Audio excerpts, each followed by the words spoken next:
K Ganesh, ഇപ്പോൾ CPM അവിടെ ബത്തേരിയിൽ നൈറ്റ് മാർച്ച് സംഘടിപ്പിക്കുന്നുണ്ട്. IC ബാലകൃഷ്ണൻ നടപടി ആവശ്യപ്പെടുന്ന ആ നൈറ്റ് മാർച്ച് CPM ആ വിഷയം ടേക്കപ്പ് ചെയ്യുന്നുണ്ട്. പക്ഷേ അത് പ്രാദേശികമായിട്ടാണോ എന്നൊരു സംശയമുണ്ട്. കാര്യം വയനാട് CPM വയനാട് DYFI ആണ് അതുമായി ബന്ധപ്പെട്ട പ്രതിഷേധങ്ങൾ അവിടെ നടത്തുന്നത്. CPM സംസ്ഥാന സെക്രട്ടറി ഈ വിഷയത്തിൽ മാധ്യമങ്ങളോട് സംസാരിച്ചു. സംസാരിക്കുന്ന ഊന്നൽ എന്താണ്? ഊന്നൽ ഈ പറയുന്ന NM വിജയൻ്റെ മരണമല്ല. ഊന്നൽ മാധ്യമങ്ങൾ ചർച്ചക്കെടുത്തില്ല. അതുകൊണ്ട് മാധ്യമങ്ങൾക്ക് പൊങ്കാലയിടാനാണ് അദ്ദേഹം ആ വിഷയം ഉപയോഗിക്കുന്നത്. നിങ്ങൾ BJP കാര്യമായ എന്തെങ്കിലും സമരം ഇതുമായി ബന്ധപ്പെട്ട് സംസ്ഥാനം ആലോചിക്കുന്നുണ്ടോ? ഇല്ല. മൊത്തത്തിലൊരു തണുപ്പെന്താണ് ബാക്കി പാർട്ടികൾക്ക്?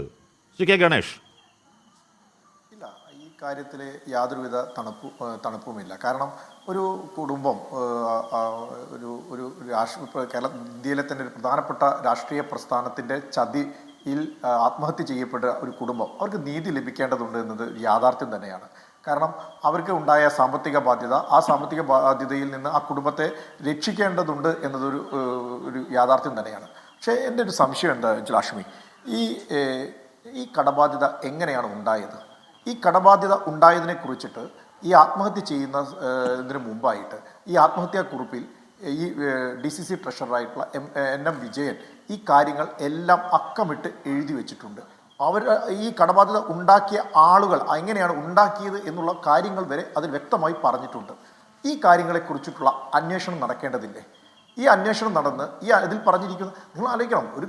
ആര് കാരണമാണ് ഞാൻ ആത്മഹത്യ ചെയ്തത് എന്ന് ആ ആത്മഹത്യാക്കുറിപ്പിൽ പേരുണ്ടായിട്ട് പോലും അവരെ ഒന്ന് എന്താ പറയുക പോലീസ് സ്റ്റേഷനിലേക്ക് വിളിപ്പിച്ച് അന്വേഷണം നടത്തുന്നതിന് ഒരു ശ്രമം പോലും ഇവിടുത്തെ പോലീസിൻ്റെ ഭാഗത്തു നിന്ന് ഉണ്ടാവുന്നില്ല എന്നതാണ്. അവിടെ ഇപ്പോൾ ചെയ്തുകൊണ്ടിരിക്കുന്നത് എന്താണ്? ഇവിടെ മുൻ ആഭ്യന്തരമന്ത്രിയുടെ നേതൃത്വത്തിലുള്ള ഒരു കോടതി എന്ന് മുതലാണ് കോൺഗ്രസ്സുകാർ ഈ പാർട്ടി കോടതി ആരംഭിച്ചത്? അവർക്കും അല്ലെങ്കിൽ ഇത്തരത്തിലുള്ള പാർട്ടി കോടതികൾ ഉണ്ടോ? അങ്ങനെ പാർട്ടി കോടതികളിൽ തീരുമാനം എടുത്താൽ മാത്രം മതിയോ? അങ്ങനെ ഒരു പാർട്ടി കോടതിയിൽ തീരുമാനം എടുത്താൽ ഈ കുടുംബത്തിന് നീതി ലഭിക്കുമോ? കാരണം നീതി ലഭിക്കണമെങ്കിൽ ഈ വിഷയത്തിൽ ഉണ്ടായിട്ടുള്ള ശക്തമായിട്ടുള്ള അന്വേഷണം ഉണ്ടാവേണ്ടതുണ്ട്. ഇവിടെ പ്രാദേശികമായിട്ടുള്ള സമരങ്ങൾ CPM ഒക്കെ നടക്കുന്നുണ്ട് എന്ന് പറഞ്ഞു. നടക്കട്ടെ, അതിനൊന്നും ഞാൻ ചോദ്യം ചെയ്യുന്നില്ല. അത്തരത്തിലുള്ള കാര്യങ്ങൾ നടക്കട്ടെ. പക്ഷേ ഇവിടെ സർക്കാർ അവരുടെ കയ്യിലുള്ള ഒരു സർക്കാർ, അവരുടെ കൈകളിലുള്ള അവരുടെ മുഖ്യമന്ത്രിയുടെ കീഴിലുള്ള ഒരു പോലീസ് അവിടെ ഇത്ര ദിവസമായിട്ട് ഒരു അന്വേഷണം ആ പേരുള്ള ആളുകളെ ഒന്ന് വിളിപ്പിക്കുവാൻ പോലും ചെയ്യുന്നില്ല എന്നതാണ്. ഞങ്ങൾ തുടക്കം മുതൽ തന്നെ ഈ വിഷയം ഉണ്ടായ സമയത്ത് മുതൽ ഞങ്ങൾ മുന്നോട്ട് വെക്കുന്നത് ഈ വിഷയത്തിൽ CPMഉം കോൺഗ്രസും ഒത്തുചേർന്ന് കളിക്കുകയാണ്. വയനാട്ടിൽ വന്ന പുതിയ CPMന്റെ നേതൃത്വവുമായിട്ട് IC ബാലകൃഷ്ണനുള്ള ബന്ധമാണ് IC ബാലകൃഷ്ണൻ ഇത്തരത്തിലുള്ള IC ബാലകൃഷ്ണനിലേക്ക് അന്വേഷണം എത്താതിരിക്കുന്നത്. എല്ലാ തരത്തിലുള്ള അവർക്ക് എന്താ പറയുക എല്ലാ സംവിധാനങ്ങളും അവർക്ക് കവചവും ഒരുക്കി കൊടുക്കുന്നത് CPM ഭരിക്കുന്ന പോലീസും CPMലെ വയനാട്ടിൽ വന്ന പുതിയ നേതൃത്വമാണ് എന്ന കാര്യത്തിൽ യാതൊരുവിധ സംശയവുമില്ല. അതുകൊണ്ടാണ് IC ബാലകൃഷ്ണനെ പോലെയുള്ള ആളുകൾക്ക് അല്ലെങ്കിൽ അപ്പച്ചനെ പോലെയുള്ള ആളുകൾക്ക് അവിടെ നിരന്തരം അവർ സ്വൈര്യവിഹാരം നടത്താൻ വേണ്ടി സാധിക്കുന്നത്. കാരണം അത്രയേറെ ക്രിമിനൽ കുറ്റങ്ങൾ, സാമ്പത്തിക കുറ്റങ്ങൾ, പിൻവാതിൽ നിയമനങ്ങൾ, സാമ്പത്തിക തട്ടിപ്പ്, അവിടുത്തെ ഒരു ഭരണസമിതിയെ അട്ടിമറിക്കുവാൻ വേണ്ടിയിട്ട് പണം എങ്ങനെയാണ് ചെലവാക്കിയത്, അതിന് എങ്ങനെയാണ് പണം ഉണ്ടാക്കിയത് എന്നതാണ്. കാരണം അത്തരത്തിലുള്ള കാര്യങ്ങൾ പോലും ഉള്ള ഒരു കേസാണ്. അതിലാണ് യാതൊരുവിധ അന്വേഷണവും നടത്താതെ ഇപ്പോൾ നൈറ്റ് മാർച്ച് എന്ന് പറഞ്ഞിട്ട് അല്ലെങ്കിൽ മറ്റുള്ള കാര്യങ്ങൾ പറഞ്ഞിട്ട് മുന്നോട്ട് പോകുന്നത്.